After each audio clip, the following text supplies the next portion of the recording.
A ƙarƙashin kulawar mai girma shugaban ƙasa shugaban jamhuriya Janar Darme Abdurrahman Chani da jagorancin mai girma Firaminista Ali Muhammad Lamin Zen bisa ƙoƙarin Colonel Major Salisu Muhammad Salisu.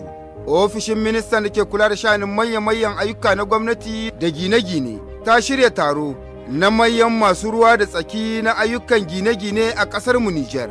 Wani muhimmin taro ne na ƙasa domin sake tunani da kuma zamanantar da manyan ayyuka na gwamnati da gine-gine domin ci gaban wannan ƙasar tamu Nijar. Wannan zaman taron za a ƙaddamar da shi ne daga rana ta 5 zuwa 8 ga watan Mayun 2026 a zauren taro na ƙasa da ƙasa Matuma Gandi. Ya ku jami'an gwamnati, abokanin hulɗa na fusa'a, abokanin hulɗa na ɓangaren saka kuɗi, ɓangarori masu zaman kansu da kuma ƙungiyoyin farar hula. Halartar ku na da matuƙar muhimmanci.